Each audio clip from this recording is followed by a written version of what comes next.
Hi, this is a refresher video for the terminology that we use when incorporating statistical probability or quantitative analysis in our presentations. This is probably going to be video number 1, draft video of quite a few. I'd like to incorporate possibly utilizing some users of statistics to review this video and give me some feedback on proper presentation. The goal is, before we do presentations, to have refresher reminder videos of the terminology that we would be using during the research papers or the research communication. So here goes. When we use parameter, the definition of this, I'm utilizing a whiteboard. I'm using Microsoft Office Windows, and if you type whiteboard at the bottom window here, you'll get Microsoft Whiteboard, and this is quite handy tool.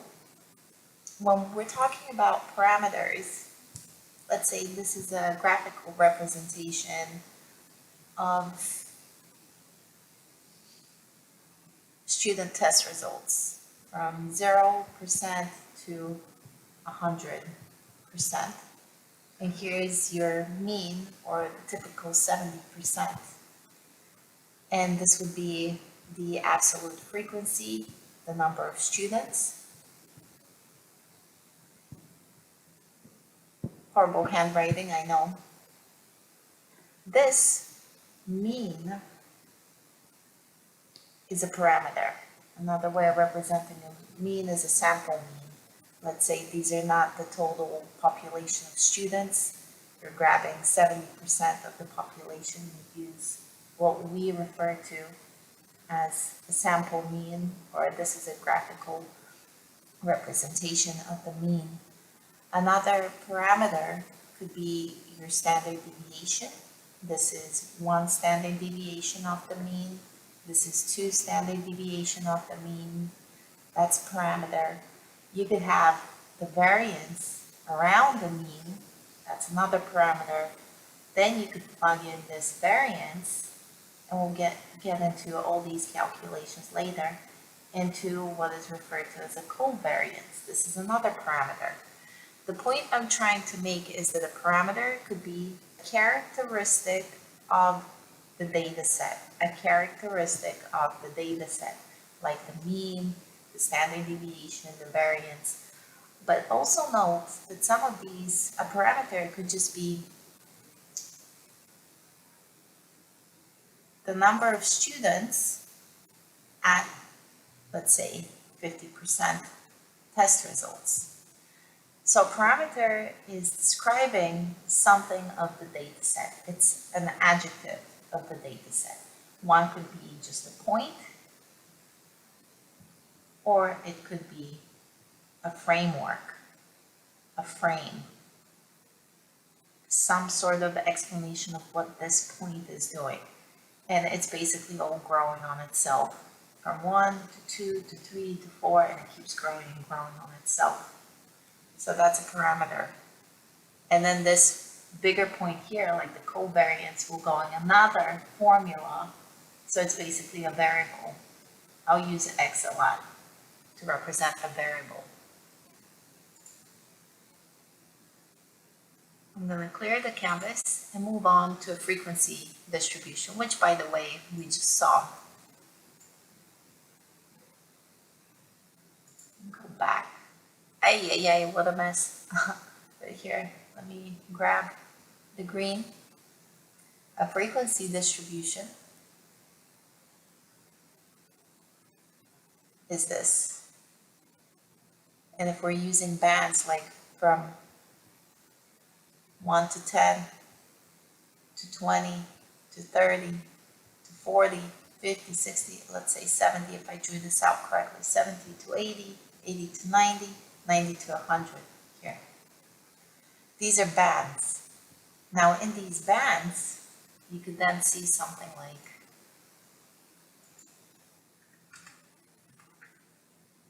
we technically have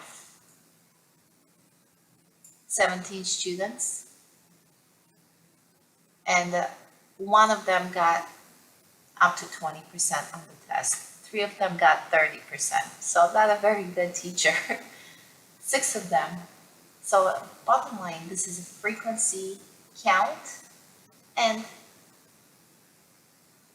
if you take the total, divide each into the total. Like for instance, 1 divided by 17 here, one of the students got a test result of 20% or less, and then 3 students got test results from the 17 of 30% or less.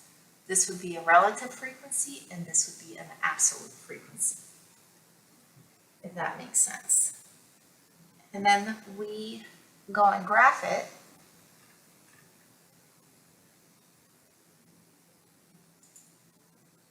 By saying these are the bands here, 10%, 20%, and these are my number of students. So here I would have the number 7 students, and that's where my point is. 7 students at 70%.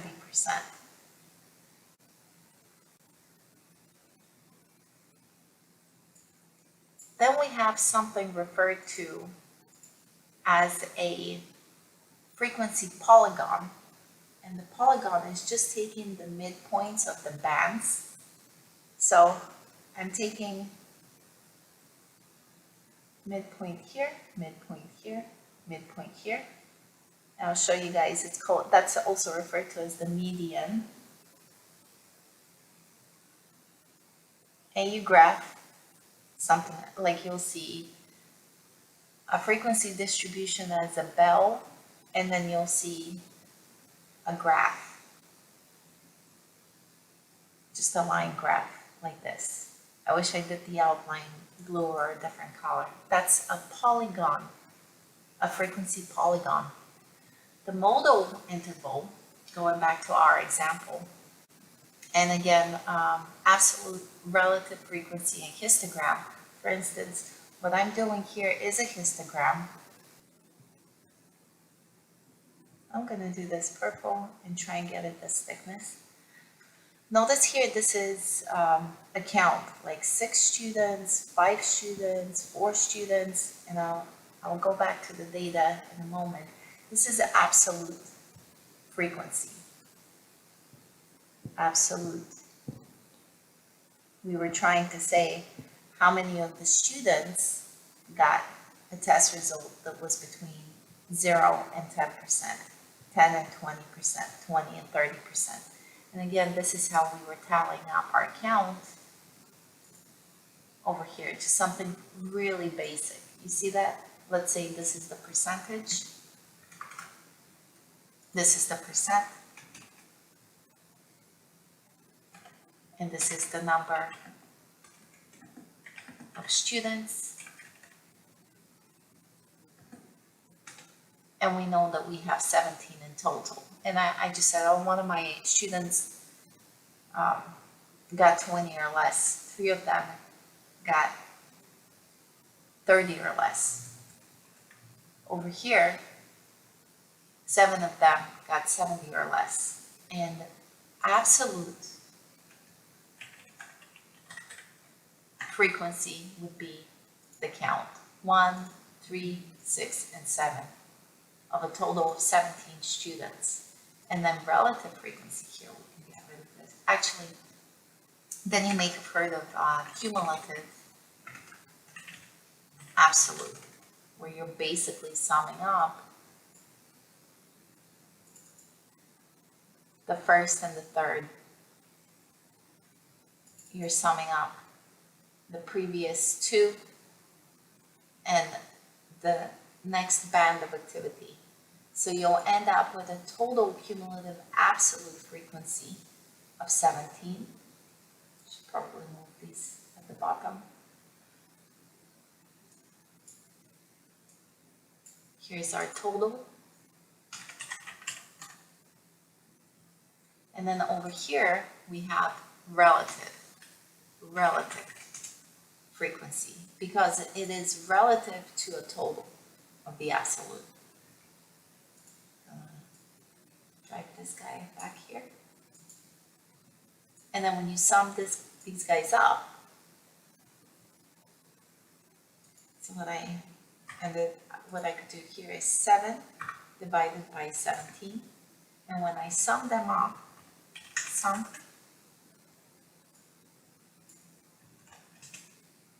I get 1, or 100%.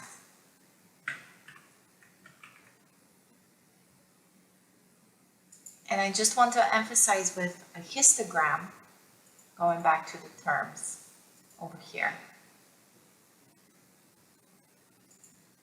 you're going to have relative frequency or absolute frequency on the y-axis, and the bands will be on the x-axis. The bands of results will be on the x-axis. So the count will be here, and what you're counting, what you're trying to capture, different groupings of things, will be on the x-axis. Now let's get into deviations from the mean, arithmetic, geometric, and harmonic mean, median, and central tendency, and hopefully we can get into all of these as well. A quantile, quartile, quantile, decile. These are ways of splitting up data.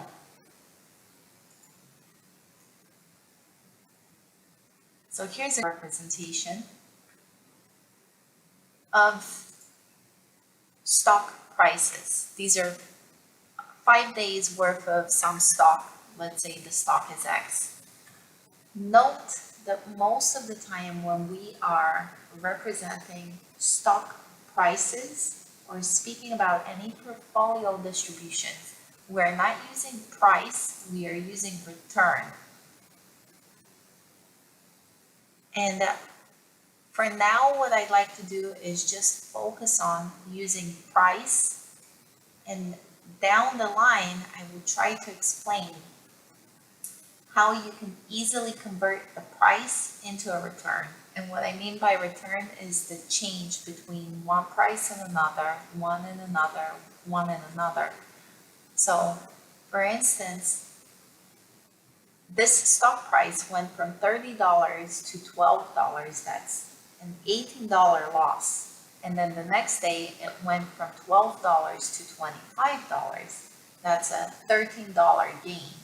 So what you do is reflect the returns, not the prices, but it's easier to communicate by using prices currently, and it's also another representation of what's happening, not just the delta of things, but actual price movements. And I think it's telling when you can look at prices, and then when you can look at the change in prices. And it can be quite easily converted. So note here, the arithmetic mean is the sum of the stock price divided by the number of observations. So I looked at this stock, let's say over the course of 5 days, and it has an average arithmetic mean of 22. You could do the geometric mean simply by saying geo mean and then summing up your data set. And also, here's an idea if you had to do it yourself externally without a formula of how to calculate the geometric mean. You go up. So you're multiplying your data. 85 times 6, you're multiplying across.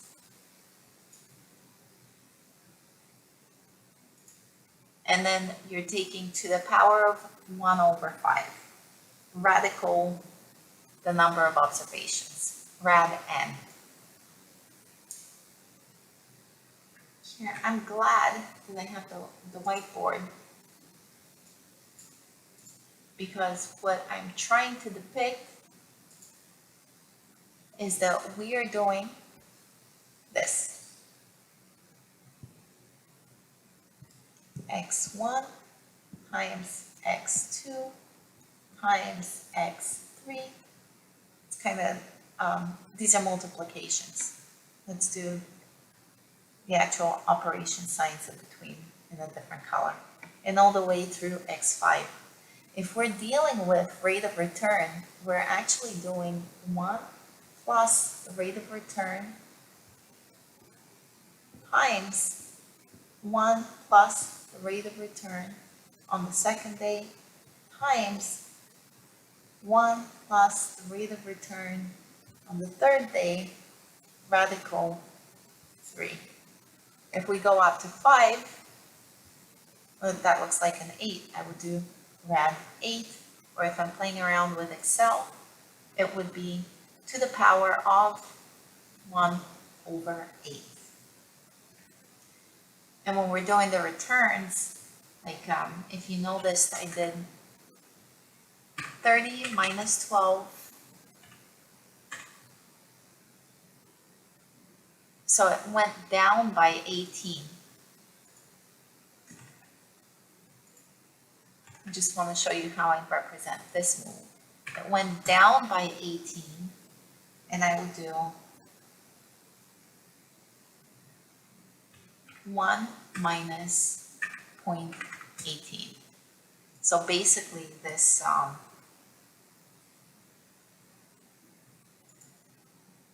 this section here,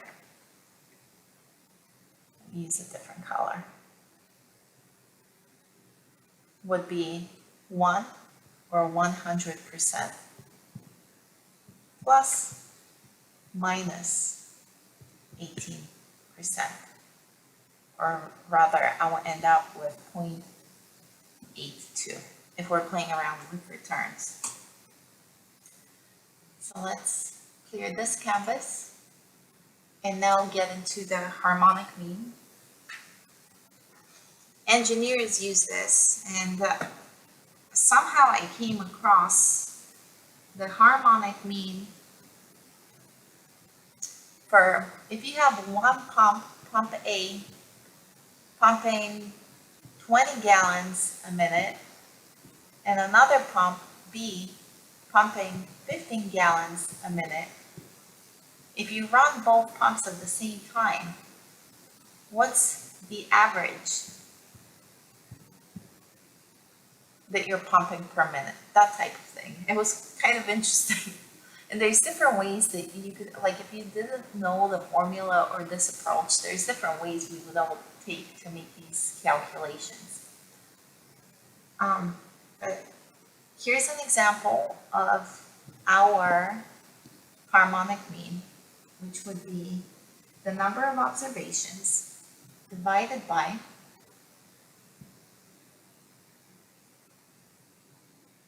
the sum of the number of observations, and then 1 dv xi. So I never really learned formulas in this sense, and a lot of the time, from my understanding, this is used for dollar cost averaging. But what I like to use it for is you're basically taking the reciprocal of your returns over the total number of observations. So we know that we have 5 observations. What we're going to do is 1 divided by 30 plus 1 divided by 12 plus 1 divided by 25. You guys see that over here? Oops. Unfortunately, I wish I could be able to open this in a whiteboard and circle around it. That would like almost another layer of screen on top of the Excel spreadsheet, so I could work with the spreadsheet and a pen. That would, by the way, be an awesome application. This whiteboard on top of, like the whiteboard capabilities on top of the spreadsheet, and I could write on top of it. So let's figure this out. Let's do our calculation. We'll do 1 divided by 30 over here. You can see how quickly this happens. So we'll take this guy down, do the sum of it,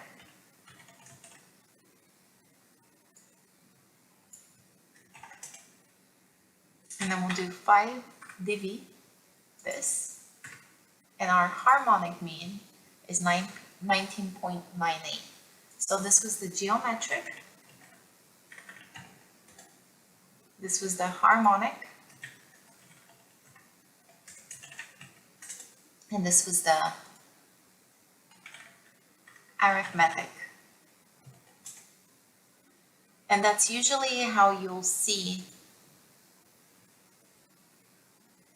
the flow of the values. So you would be asked, okay, what gets you the higher mean? And the higher mean comes from the arithmetic. Then it comes from the geometric, and then subsequently, or lastly, you get the harmonic. And that's the order in which the mean results pop up. Now, I think I still have a little bit more time with this tutorial, but I am going to have to split it up in two. And also, this is draft 1, and I'm hoping that other analysts, users of this data, give me some feedback and I can make it more concise and more helpful as a refresher. I want to give you really quickly, before I get into quartiles, quantiles, deciles, and percentiles, I want to just show you something. You may have heard of the Bernoulli Effect, which is bounded by an upper limit of 2.72. And what I just would suggest is go plug in your own data in Excel and watch how this really does hit an upper limit of 1 plus 1 divided by n to the power of n. And this is what we're basically saying with this is, you know how we use e or natural log, and we say there's continuous compounding. So the more you compound in the course of 1 year, if you go from, let's say, compounding of 4, you'll get like 2.44 return, or if you compound, let's say, 8 times during the year, you notice how your returns, your total returns increase, and they increase up to this upper bound. Like, let's say I compounded every month on a monthly basis. So it changed from 2.5 to 2.61. Watch over here. Now let's say I compound 1,000 times during the year. You notice how it keeps getting closer and closer to 2.72. That's the upper limit. And you can, and that's the beauty of Excel. You can really prove some of these formulas.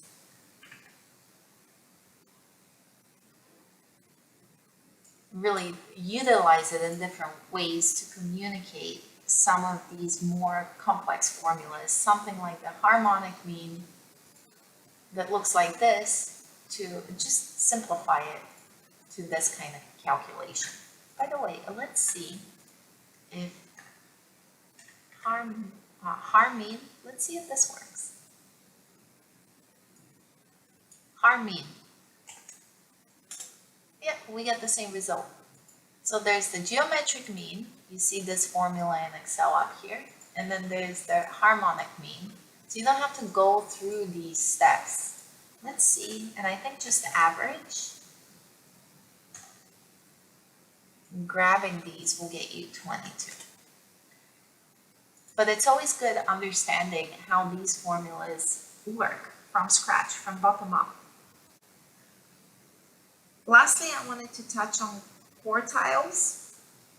So let's get into this explanation here. Quartiles. Okay. So when I was studying this jargon, I wanted to emphasize that this is not a quantile. So you have a quantile, UAN, as opposed to a quintile. And I wanted to emphasize, notice it's not a quintile. So you have a quantile and a quartile. Quartile and quantiles. So what I want to emphasize, there's 5 here.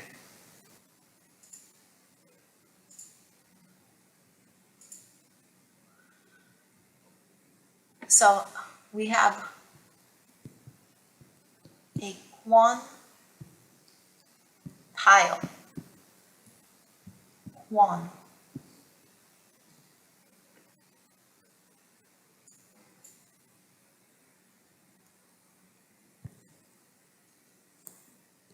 quantile.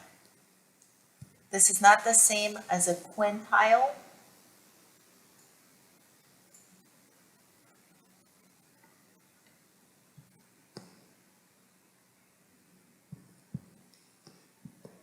Or a quartile. And then the deciles and percentiles are pretty easy. Quantiles are referred to as the entire group. And percentiles. We work with percentages a lot, so you know that a percentile is just like a 1% of something. A decile is a 10% of something. A quantile is when we split them in 20s or 1/5. And a quartile is when we split data in 25% or 1/4. Quantile, quartile, quintile, like 5 queens. I don't know, whatever would be easiest for your memory system. Deciles, tens, and percentiles. And I hope these are helpful little rules of thumb. I'll do class 2 and I'll call them probability, statistical, and quantitative terms, and just refreshers. I'm thinking that's how I'll do it. I think I'm going to call them refreshers. And hang on, as soon as possible, I'm going to wrap up the rest of the terms. Right now, we're up to here. We've done all of these. If I do my job correctly, I'll be able to walk through the rest of this information quite quickly. And so I'll do video draft 1, video draft 2, and when I'm done with it, I want to consolidate everything into one video where I do a refresher, one video that's about a max 10 minutes. If I do, well, to be fair, I probably need to make it a 20-minute video refresher because I have approximately 37 items. If I do my job properly, I should be able to consolidate this down, edit it down.